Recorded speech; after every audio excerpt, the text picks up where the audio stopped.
Good afternoon, everybody. I really love what Tyler and Danielle said about the edge. And whenever we talk about that in technology, we always think about daring innovation. But if you watch Disney movies like I do all the time, like The Lion King, when you're presented with the edge, usually there are two scenarios. You are faced with the cliff of oblivion or the nirvana that might actually present you the whole world. So if memory serves me right, that movie actually had both.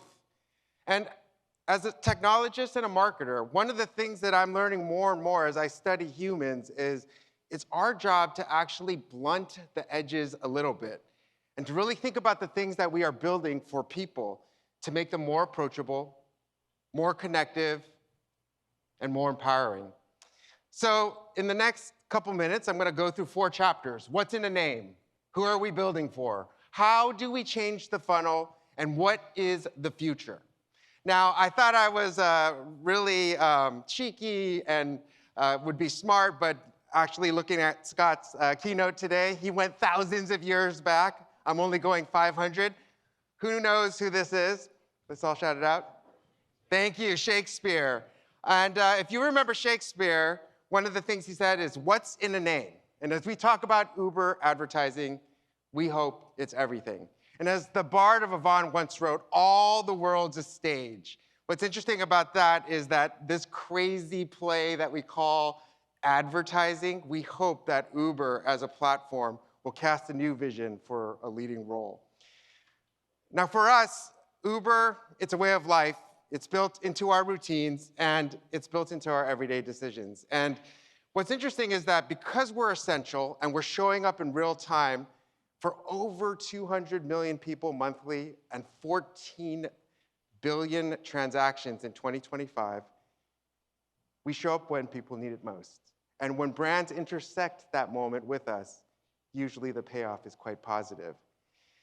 What's important, though, is that as a platform, we're trying to be a platform of action. And the ambition is to redefine what this word platform means for all of us in marketing.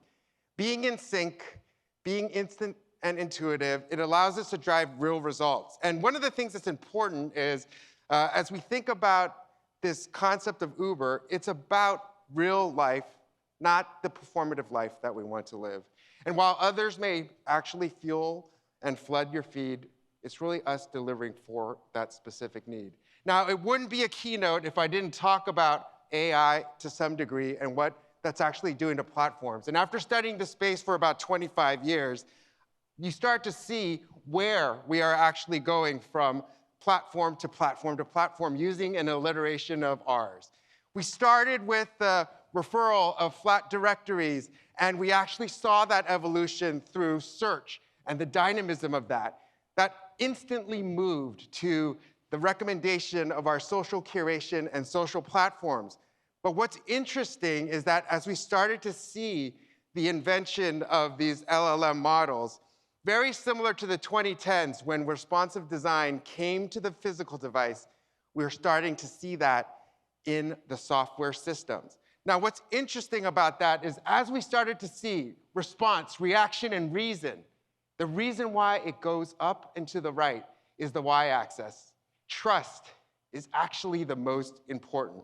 So as these LLMs start to reason and react, what they're going to do is reimagine a space for all of us in this room in the real world. And the question that we have to ask ourselves is whether or not that reimagination is going to really help us through that life that we want to live. Because disruption, it isn't innovation without trust. And what's interesting is that true innovation must inspire human confidence. For us, the irony is that as these systems get less human and more AI, our expectations are actually the highest form of human characteristics. That's a whole nother thing we can talk about, a whole nother keynote, but I've got a little bit more to talk about. So, who are we building for? It's not just the platform evolution beneath the surfaces. It's understanding the context of society and where we are today. So I'm going to ask a quick question. Who in this room believes that we are living in a simulation? We're living in the Matrix. Come on. Okay, I know some of you are like, oh. 25% of 3,000 Americans believe that they live in a simulation that we surveyed. And hundreds of Gen Zers, or thousands, I should say, actually organized an event to come together to delete their social media. They're calling it attention activism. It's the abstinence movement, APP, not AB. And the story was covered by Business Insider. The reason why this was so important is if you take a look at what happened around COVID, we quite literally thought that we were watching the simulation. When we started to get out of it, we were living in it, and we are actively now pushing against it. And at the heart of this, it's really about the craving for stability and truth. The shift is changing because we are going from collecting and consuming to literally unplugging, engaging, and participating. 2/3 of consumers are actually looking for genuine human connection, and 65 million Americans, according to GWI, is using social media less than they were 5 years ago. It's literally baked into our psychology. It's called the control paradox. And when we actually feel that instability, we use coping mechanisms to understand routine and create agency for ourselves with things that we can see in front of us.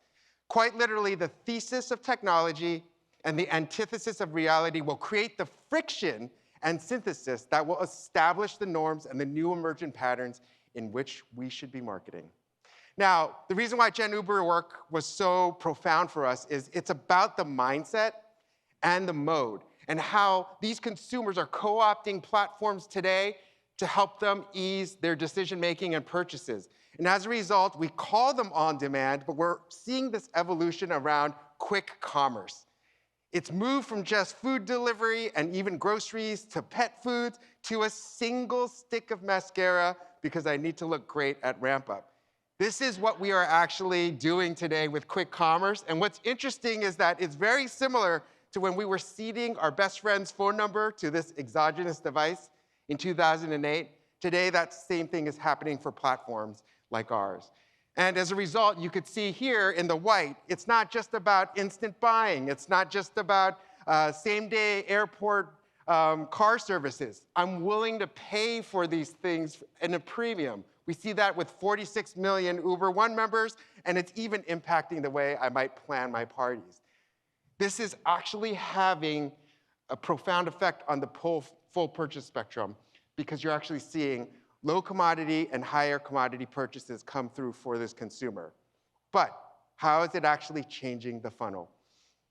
What we are seeing is that this decisiveness and digital fluency is really having a profound impact on the time that we spend researching. Now, you all know that over the last two and a half decades, online research has actually opened up a world of possibilities, but also a world of brands. And the paradox of choice is leading to the paradox of chance. And what's interesting about that is we will seed our decision-making to trusted platforms that create the velocity necessary for the brands that we want to buy.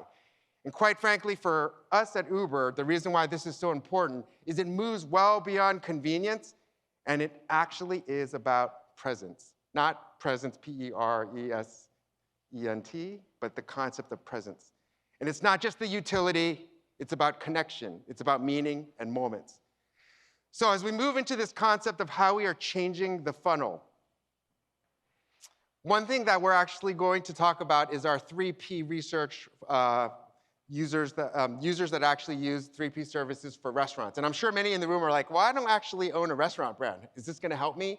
Well, we hope that these 5 key things that we found will help you the most. Number 1, the desire for autonomy is actually the new consumer default. And what's interesting is that if you aren't leveraging platforms that create that control, you could be falling behind. Here's what I mean by that. If you study the past 70 years and look at the platforms we spend billions of dollars on, between the 50s all the way into the early 2000s, it was really all about leaning back. And then as you started to see the advent of the smartphone, it ended up about leaning in to the feed. Over the last 10 years, whether it was gaming, the metaverse, or augmented reality, it was all about being in. This 4th wave is about activating consumer control in the real world. Number 2, this whole concept of starting with a brand is changing. We've known this for quite some time, that it's not about brand loyalty, but literally about platform loyalty. When I actually think about something I want, like a toaster oven, I might not be thinking about Cuisinart or Hamilton Beach. I'm thinking about Amazon, Walmart, and maybe the default is Uber if I need it within the next hour. Even those platforms are being disintermediated. If you think about Google search, ChatGPT now has over 800 million users on a weekly basis and takes up 17% of queries. I actually found that fact on Gemini. Number 3, this concept and misconception that platforms actually cannibalize growth. We actually find that this is a cogent perspective of many who own 1P experiences and offline stores. Well, what's interesting about platforms is it creates new opportunities and new meal occasions to capture new share. And this actually tells you everything you need to know. If I can't find you on these platforms, 70% of the time, I actually pick a substitute. So actually being present on these platforms isn't seeding a sale, it's actually protecting it. This is one of the most interesting ones that I found, this concept of the rise of curious loyalty. And I think success will come to those that balance loyalty as well as curiosity. I always say that platforms, they enable this concept of digital polyamory, and there's this bifurcation happening of LTV as well as NTB. It's about lifetime value, but new to brand users. And you can see here that your loyalist users are taking up half the orders on the platform, but 2 and 3 times a month, they're gonna actually try something new. And then the last and 5th is this concept of longevity and influencing differently. There are new form factors where if I'm in an Uber coming home from RampUp, I might actually say, I want to actually order dinner because I cook terribly, and that's the restaurant they're gonna do it from. But most importantly, this is one of my favorite stats. We started as an order delivery service for food services during COVID, and you can see that 1 in 3 literally will use a 3P app before they walk into a restaurant. This tells me 2 things. Number 1, that if you search for menus on the internet, it sucks, and the user will hack their way to growth. Number 2, it was my favorite story. Lindsay Wilder, she leads ad product over at Uber, and she talked to me about her favorite bakery actually having oatmeal, but not on the menu for Uber. And I said, oh, is that weird that you actually can't get oatmeal from Uber? And she looked at me and said, have you ever gotten oatmeal delivered? It's terrible. And what's interesting about that is even experiences like that start to teach you that there are new opportunities to create footfall and special menu items that drive a business completely differently. Things that we should adopt as we start to think about the consumer that expand the aperture for that business. So I'm gonna quickly go through this and close out because it is about giving up control. It is about becoming the platform. It is about opening up. This notion of being okay with the curiously loyal and then hacking your way to growth. As I close up in this last section, what is the future? I want to change subjects a little bit. There are a few things that we are afraid of in life, whether it's public speaking, death, or spiders. But I'm going to actually counter and say, are there any new parents in the room with a kid less than 15 months old? There's a couple of you. Nothing scares me the most as poopophobia. Yes, I'm a dad, so of course there's a dad joke in here. This was actually shared by my good friend Michael Levine of APAC, where he talked about how Uber Eats saved him when his child was very young. At 2 a.m. in the morning, he had 1 diaper left. My son Braden is 17 years old. I didn't have Uber, so Uber couldn't save my butt or his. What it meant for me was a 2 a.m. visit to Rite Aid for very expensive diapers, true story. And if I think about my life, whether it was travel, I'd literally planned my honeymoon 25 years ago, looking at the travel brochure. I literally remember going to a Motel 6 with my dad, just hoping that we would actually get a room. And I totally remember going to Blockbuster, being 6 minutes late and having to pay $3.50 extra for Die Hard, I'm still salty about that moment. And as we start to think about what's happening in this space, these platforms, we think it's really about the functional benefits of speed, about convenience. But I would challenge us that it's about what it actually gives us by way of relieving the cognitive load. Today's consumers are going to continuously be overwhelmed, and they're going to be emotionally tired, and what they're looking for is that release. What they're looking for is a trusted platform that allows them to do what they do best, get back to real life. And so anything that actually comes up in terms of friction is going to go against what they are actually looking for. And what's interesting is that Uber is not just a utility. It's something that is going to unlock the consumer as they're looking for more fluidity, more minimalism, a smarter use of time. Hence, as marketers, we have to start to think that this word platform is going to mean something very different in 2026. It's no longer about the feed of engagement, but actually delivering something new. So the fact is, as you start to think about what you need to think about as marketers, how do you give up control? How do you become one with the platform? How do you open up? How do you think about curious loyalty and the bifurcation of LTV and then NTB? And lastly, how do you hack and grow with them? The platforms of the future must move away from consumption to one of connection and commerce. And if we choose not to challenge ourselves to that shift, we have to ask whether the consumer is already there. Thank you very much.